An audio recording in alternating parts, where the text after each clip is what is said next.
Hello and welcome back to the channel. When I started this YouTube adventure, I wrote down a couple of topics that I wanted to talk about in future videos. Besides the obvious things like new releases and vinyl pickups and record store day and stuff like that, I wanted to talk about certain labels, artists, or links between releases. And yeah, so that's what I'm gonna do today. I would like to talk about the Artificial Intelligence album series from Warp Records, a series of albums that was released between 1992 and 1994. I must say I didn't buy these releases when they came out, so I was a bit late to the party, maybe a year or two. Uh, but I don't know if they changed electronic music forever, but they definitely changed the direction that the label Warp Records was going in. And since it is one of the most influential labels in the past 30 years when it comes to electronic music, I think there's definitely an influence there. And all these artists still make records, albums, and go on tour to this day. And most of them are actually still on Warp. So yeah, it's definitely an important series of albums in my opinion. Like I said, I didn't buy these albums when they came out. I only got into electronic music about around late 1994, maybe 1995. And I'm gonna take a little detour here and start with a release on another label, the Heads compilation on Moax. This was a very important purchase in 1994 or maybe early 1995 for me, because I discovered so much music through this compilation. It features the first releases from DJ Crush and DJ Shadow, Howie B, Attica Blues, all those bands from the 90s who are still making music today as well, of course. But this compilation, a soundtrack of experimental beathead jams, exactly what it is, with beautiful artwork by 3D from Massive Attack, by the way. This album featured two artists from the Warp roster at the time and bands that are still on Warp to this day, Nightmares on Wax and Autechre. And the track from Autechre that featured here is Lowride, a track from their debut album Incunabula, which is part of the Artificial Intelligence series. So through this album, I discovered Nightmares on Wax and Autechre, and later on Warp Records and a lot of other music as well. So I just wanted to mention this as being a very influential and important compilation in my collection. Still enjoy listening to it to this day. Warp Records started in 1989 and had immediate success with both critics and the public, because they had some chart success with bands like LFO, Nightmares on Wax, Sweet Exorcist having hits in the charts, and also releasing albums as well. But after a couple of years, it was just after the second summer of love in England with the acid house explosion, and the quality of the releases in the genre and acid house and techno was already becoming more and more commercial. And on top of that, the artists that were producing music for the label also had a couple of tracks that they didn't really know what to do with. They were too experimental or too down-tempo or ambient to put on the 12-inch releases. So Warp decided to put them on a compilation. Like I said, if you want to hear the full story, go check out the video from Red Bull Music Academy from Steve Becket. Have I said it? I don't know. Anyway, I will post a link below. Great interview with one of the founders of Warp Records about the complete story of the label and the Artificial Intelligence series. So they decided to release a compilation, which was released in July 1992. It is Artificial Intelligence, electronic listening music from Warp. You see the influences there. There's a robot in a sofa at home listening to Autobahn and Dark Side of the Moon. And but make no mistake, this is not an ambient album. There are some up-tempo tracks, some heavy breakbeats, electro tracks in there. but it is music that is made for home listening, and that was the kind of revolutionary thing about it. You know, all the electronic artists having a platform to release music that wasn't necessarily made for the dance floor. So this was a very influential compilation and the first in a series of albums for Warp. The opening track here is Polygon Window by the Dice Man, which is an alias that Aphex Twin used at the time, apparently. There's music by B12. I will talk about all these bands in a couple of minutes. B12 here appears as Musicology with 2 tracks. There's tracks from Autechre, from Black Dog Productions, Speedy J, Richie Hawtin, all under, or some of them under aliases. And finally a track by Alex Patterson from The Orb. So a great compilation, very influential. And this was reissued in 2022, so 2 years ago for the 30th anniversary. That's when I bought it, in the great gatefold designed by the Designers Republic, as usual, almost as usual for Warp. So a great compilation, very influential, and a lot of great music on here from artists that will become groundbreaking producers in the genre of electronic music. So this was released in 1992. Skip forward to January 1993, and Warps will start to release a whole bunch of albums in 1 year by all the artists that were mentioned before from the compilation in the Artificial Intelligence album series. And the first one was Polygon Window's Surfing on Sine Waves. Polygon Window, it's the only album that was released by Aphex Twin under this alias, and it's a beautiful album. I listened to it the other day. It's one that's mostly overlooked in the Aphex Twin catalog, but this is probably one of his best albums in my opinion. There's so many cool tracks on this, released in a gatefold vinyl here. Some great tracks on here, and until now it is the only album that hasn't been reissued from the series. So when Warp announced the reissue of Selected Ambient Works Volume 2 a couple of weeks ago, I was kind of surprised because I thought this was going to be the next reissue that was going to be announced. So no, they didn't. They decided to go for Selected Ambient Works Volume 2. Fair enough. But this album deserves attention for people who know Aphex Twin but don't know about this album. Highly recommended.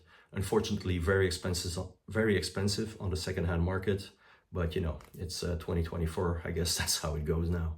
I bought this, I think around 1995, 96, when it was still in print. And yeah, it's probably, I think it's the only album from the series that I bought around the time when it came out. So highly recommended. Polygon Window, Surfing on Sine Waves. Great album by Aphex Twin. The next album in the series was by 3 producers who released tracks under different names, sometimes solo, sometimes together, sometimes just the 2 of them. And Warp decided to bundle all of the releases up until that point, or a lot of them anyway, under the name Black Dog Productions. This is it. Ooh, reflection there. See my camera? This is Bytes. So it's a compilation of tracks that these producers released in the years before. A great sound. Black Dog have this unique sound, very percussive, great, very, yeah, they're very playful in a way, but sometimes very dark as well. So I really love this compilation from the Black Dog Productions. This came out in March 1993, but it was reissued last year in a limited color variant. Sounds amazing. And I did not discover Black Dog with this album. I discovered them with the album that they released in 1995, and which is still one of my favorite electronic albums of all time. Actually, one of my favorite albums of all time in any genre. And this is Spanners. This is a fantastic album from the Black Dog when they were still a threesome. They went separate ways after. Ed Handley and Andy Turner went ahead and released music under the name Plaid, or Played. I still don't know how to pronounce that. Made some great albums, still make albums for the Warp label, go on tour, while the other producer, which the name escapes me right now, Ken Downey. Yeah, Ken Downey still makes music with two other producers as the Black Dog. Haven't really been following his output, but Played, I'm still a big fan of Played, but I discovered them through this magnificent album released on Warp in 1995. This album was also reissued together with Bytes last year. So like I said, Plaid is still making music to this day. This is their most recent album from 2022. Highly recommended. Great album, still very playful electronica, sometimes dark, sometimes very danceable, sometimes more for the home listening, you know, what the series is all about. Yeah, great album from Plaid from 2022. And if you want to find out more about their early days as producers, I can highly recommend this compilation from the year 2000. This is Plaid Trainer. So it's a triple LP compilation of their earliest productions, besides the stuff that they did as the Black Dog for the Bytes album. So another great compilation of early stuff from Plaid released in 2000. So highly recommended this compilation. The next album in the Artificial Intelligence series came from a duo that was highly influenced by Detroit electronic music, and they released tracks under the name B12. So Electrosoma is also a compilation of tracks that were previously released on different 12 inches, sometimes under other names as well. This is an original copy from 1993, which was released on this orange vinyl. Doesn't sound too bad. So a great album if you like Detroit techno influenced music. This is really cool. This was also reissued in 2017. This is it. It's still available from bleep.com. I have seen there was a blue vinyl variant. This sounds better than the original. It's remastered, so it sounds better than the original, but I'm very glad to have an original copy of this. Great kind of dystopian artwork. So this was reissued in 2017 together with Electrosoma 2.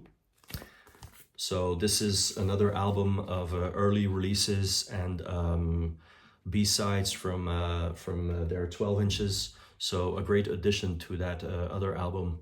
Electrosoma 1 and 2 were both reissued in 2017.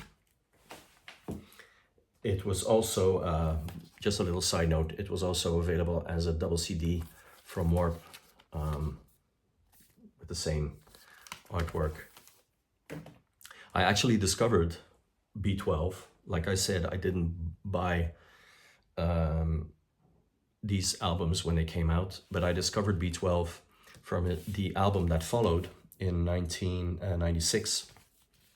They released Time Tourist, and I really, really loved this album when it came out. Like I said, heavily influenced by Detroit techno, and this came with some great artwork,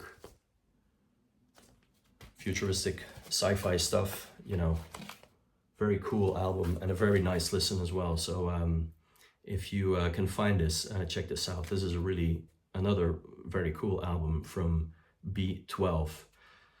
This, together with Electrosoma, also had a reissue in 2017, but this time not in a gatefold jacket, in a simple jacket.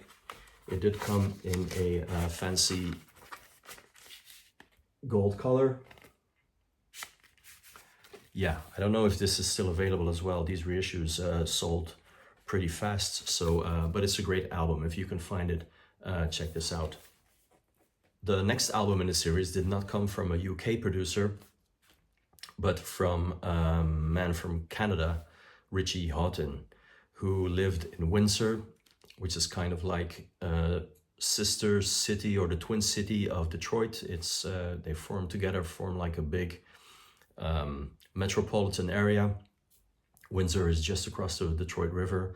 And so yeah, heavily influenced, of course, by Detroit techno. And for the Artificial Intelligence series, he released this album, Dimension Intrusion, under the name Fuse. By many considered as one of his best albums. This is vintage Richie Hawtin, highly recommended. And fortunately, this was also reissued last year in a fancy color variant there. So a great album, highly recommended, and fantastic album from Richie Hawtin, who later on started recording music under the name Plastic Man, and that is how I discovered him with this album, Music, on the, I think this was released on Nova Mute, right? Yeah, Nova Mute in Europe and +8 in Canada, of course. Great album, Richie Hawtin, Plastic Man, classic Detroit techno. The following release in the Artificial Intelligence series came from a Dutch producer, Jochem Paap, who lives in Rotterdam, and he released the album Ginger. Again, together with a Fuse album, this was reissued last year, also in a color variant. And I love the sound of Speedy J, or at least the sound of the music that he did in that time. It's very atmospheric, not always up-tempo, but a very nice home listen. And that's what the series is all about. So I highly recommend this one. And I discovered Speedy J by the follow-up, which was 1997's, if I'm not mistaken, 1995. Oh, okay. G-Spot. Fantastic album. I really play this to death. This is so good. And I really liked it because I remember at the time, like I said, it's very atmospheric music. Yeah, many different tempos, and yeah, it's a great album. That's all I have to say about this. This is a phenomenal album by Speedy J, G-Spot from 1995 on Warp. The last artist album in the series was by a duo that I have seen live a couple of times, and most recently in April, was it March? April, March, early this year, and whose sound has evolved from being very influenced by early electro and hip-hop into very abstract soundscapes and almost sound design. And I was glad that the live show that I attended earlier this year had a lot of those early breakbeats in them, and it was a great. The show had a great build-up from being very electro and breakbeats to heavier techno rhythms and more yeah, experimental stuff. So a great show to attend. And I am talking, of course, about Autechre. If there's, well, Aphex Twin is always going to be linked to the Warp label, but Autechre definitely as well. They're still releasing music on the label, and this is their debut from 1993 called Incunabula. Great album, although Autechre don't consider it as their debut album. They had been sending, over the year or two before the release of this, had been sending tapes to Warp, and Warp wasn't really convinced or wasn't really interested until, you know, they decided, okay, we have enough cool material to make an album. So it's kind of a compilation again of earlier tracks or tracks that they sent to the label, but it's a great listen. The influence of early electro and hip-hop is there in the breakbeats, but Incunabula is great. And like I said before, the track Lowride was my first encounter with Autechre and the Warp label. So a great album. I still enjoy listening to this. And this is the reissue from, I have to check, 2016. So yeah, all of the first 3 Autechre albums were reissued in 2016.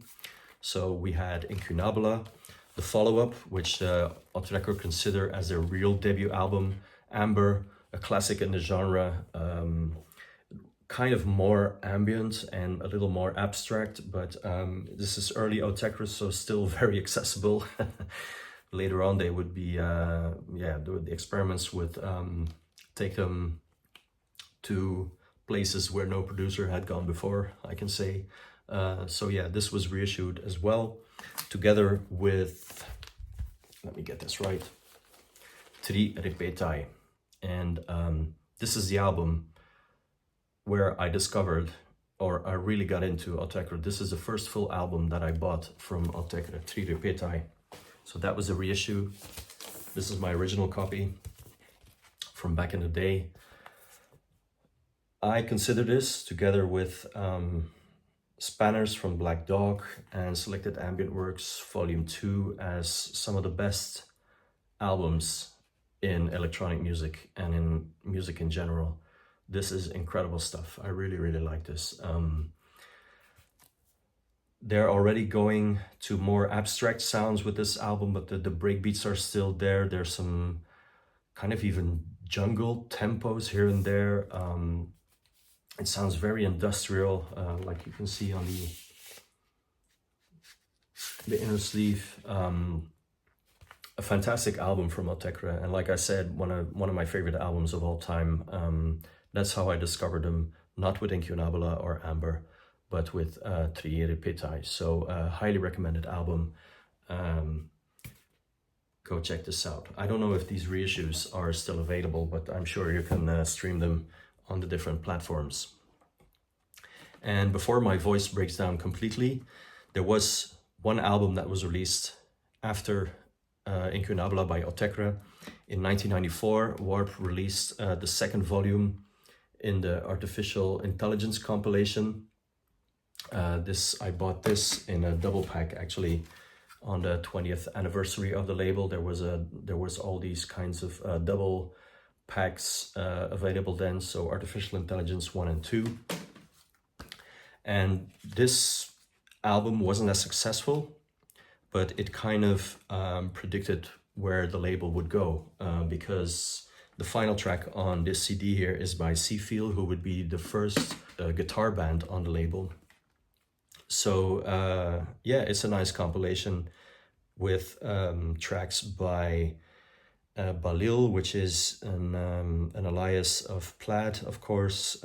There's Richard H. Kirk from Cabaret Voltaire, who is on here. Autechre, Speedy J, B12, Mark Pritchard and Tom Middleton are here as Link, and they would later, of course, release their classic ambient album 7614 as Global Communication. So yeah, this is a decent compilation, a second volume in the Artificial Intelligence series. That was it. I hope you enjoyed the video. I hope for those who know these albums, maybe it will trigger you to go back to them and enjoy them. And for people who have never heard of them, to go and check them out, because they really had a very strong impact on electronic music in the 1990s and the 25 years that followed. So thank you for watching. Let me know what you think in the comments below, and I'll see you next time. Bye.